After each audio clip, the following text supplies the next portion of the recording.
नमस्कार दोस्तों, फिर से स्वागत है आपका आपके ही चैनल आपके ही यूट्यूब परिवार में। आज वापस बड़ी इलायची की चर्चा करेंगे, साथ में आपको सिलीगुड़ी के भाव भी देंगे, क्योंकि भाव देने आपको ज़रूरी इसलिए है कि अभी भी लोग जो है इसको वापस करेक्शन में मतलब कि मंदी लाने की कोशिश जो है कंटिन्यू जारी है।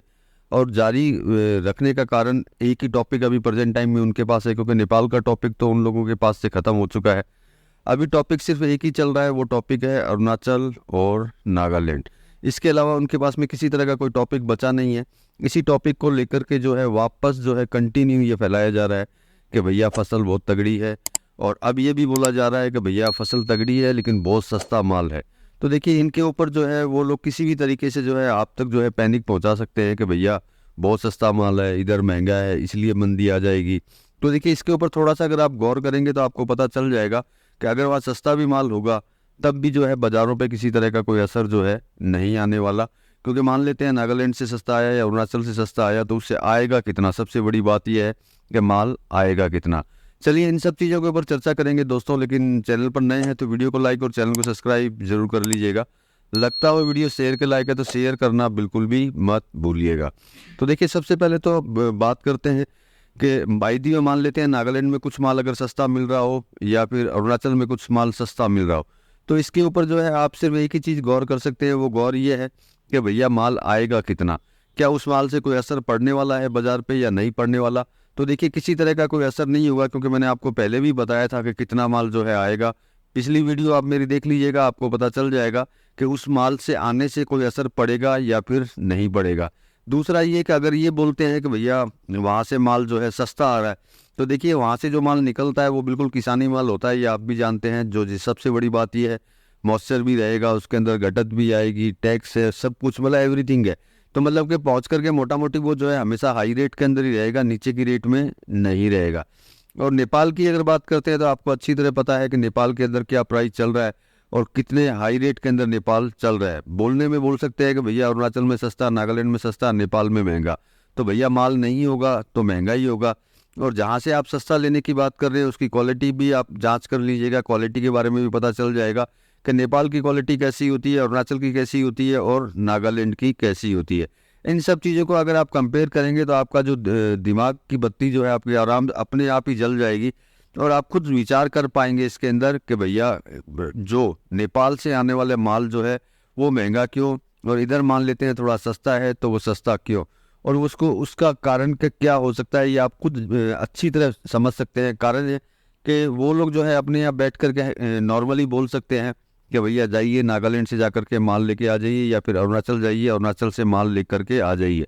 लेकिन ऐसा हो नहीं सकता है, ये आप भी जानते हैं कि भैया माना भारत के अंदर उधर नेपाल भी जाए तो वो भी नेपाल होते हुए भी भारत के अंदर ही है। जाना तो बड़ा आसान है, वहाँ से माल लाना जो है थोड़ा सा मुश्किल है। लेकिन बोलने वाले बोल सकते हैं कि भैया वहाँ ये है वहाँ वो है।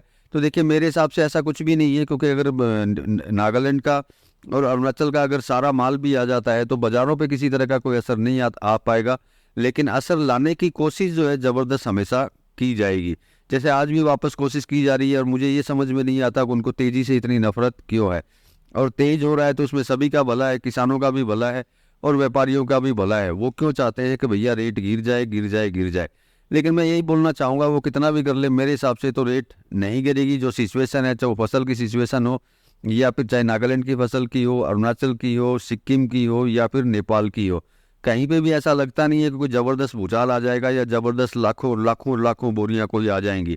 तो ऐसा मुझे कहीं पे भी नज़र नहीं आता है। लेकिन जिनको मंदी पी रहे हैं उनको जो है बहुत नज़र आता है कि भैया यहाँ से ये है, यहाँ से वो है। मतलब एज पर एक्चुअल जो है चलना चाहते ही नहीं है। बस उनको जो है दोनों तरफ के फ़ायदे जो है हमेशा चाहिए उनको, नीचे का फ़ायदा भी और ऊपर का फ़ायदा भी। इसीलिए जो है वो बार बार ये कोशिश करते रहते हैं। देखिए, उनका काम है मंदी की तरफ खींचना, मेरा काम है एक्चुअल सिचुएशन को लेकर के आना।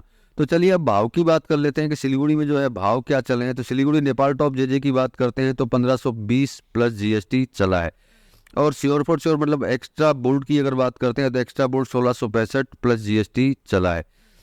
कार्डोमम के दाने की अगर बात करते हैं तो दाना जो है 2100 प्लस जीएसटी चला है। तो ये सिलीगुड़ी के भाव है, जिससे आपको ये तो पता चल गया होगा कि सिलीगुड़ी डाउन के अंदर है या फिर नहीं है। तो देखिए, डाउन में अगर होता तो ये शायद भाव नहीं होते और ये भाव जो है गिरे हुए होते। तो देखिए, सीधी सी बात है जब नेपाल तेज है, सिलीगुड़ी तेज है, तो सभी तेज रहेंगे। तेज सिर्फ एक मंडी नहीं रहेगी, ये आपको भी पता है क्यों नहीं रहेगी।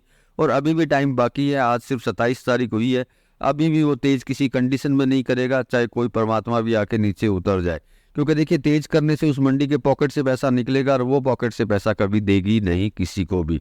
तो इसीलिए उस जगह के ऊपर जो है मंदी आ सकती है, और उस मंडी को सपोर्ट करने वाले कोई भी लोग जो हैं हो सकता है भाव डाउन के अंदर भी डाल दें, जिससे कि उस मंडी को सपोर्ट मिले और वो मंदी कर सके।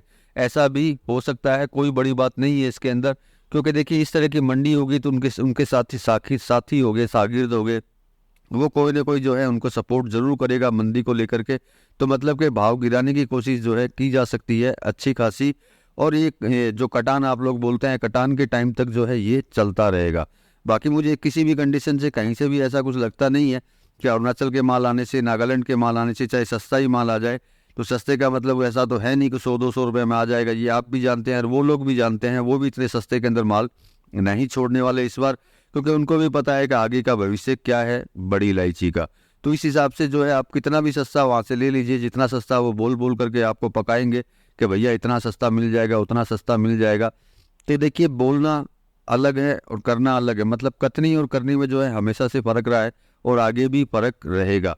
उनके कहने से मुझे लगता नहीं है कोई ज़बरदस्त मंदी आ सकती है, लेकिन हाँ दिल के अंदर आपकी प्रॉब्लम हो सकती है, आपको ऐसा लगने लगे कि अरे भैया कहीं मंदी ना आ जाए।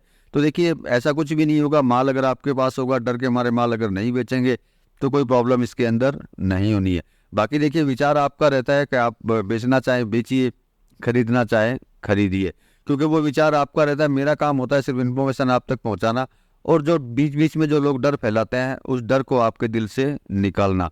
बाकी देखिए बाजार है, बाजार के अंदर देखिए तेजी वाले भी मिलेंगे और मंदी वाले भी मिलेंगे, और कई बार ऐसा होता है कि तेजी मंदी वाले मिलकर के भी जो है बड़ा गेम खेल सकते हैं। ये बात का भी आप अच्छी तरह ख्याल रखिएगा, ऐसा नहीं होता कि गेम जो है सिर्फ मंदी वाले ही खेलते हैं। तेजी और मंदी वाले अगर आपस में मिल जाते हैं तो भैया छोटे लोग जो है साफ हो जाते हैं, और ऐसा हो भी सकता है और हो भी रहा है, जिसके प्रमाण आप लोगों के पास में होंगे अच्छी तरह, और आपको पता होगा कि तेजी मंदी वाले मिलते हैं तो वो किस तरीके का गेम खेलते हैं।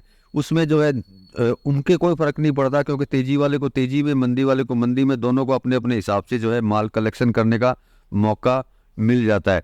मेरे कहने का मतलब जो आप समझ चुके होंगे कि तेजी मंदी वाले मिलकर के किस तरीके से कर सकते हैं, जैसे अभी कर रहे हैं कि कोई दोनों मिलकर के किस तरीके से अपना गेम जो है पूरा साबित कर रहे हैं। इसमें देखिए घबराहट की जरूरत नहीं है, धैर्य की जरूरत है और अपनी समझदारी की जरूरत है। आप में अगर समझ रहेगी कि हमको कैसे चलना चाहिए और जो मंडी ऐसा करती है उसके साथ में कैसे खेलना चाहिए, तो मेरे हिसाब से आपको कोई प्रॉब्लम इसमें नहीं होगी। बाकी अगर आप डर जाएंगे तो वो आपकी बात है, और बाकी मैंने आपको बोला ही है, खरीदना और बेचना आपकी बात है। मेरा काम है सिर्फ इन्फॉर्मेशन आपको बताना, जानकारी देना, जिससे कि आप अपना सही निर्णय जो है ले सकें। तो चलिए मिलेंगे अगले वीडियो में अगली जानकारी के साथ में, तब तक के लिए धन्यवाद।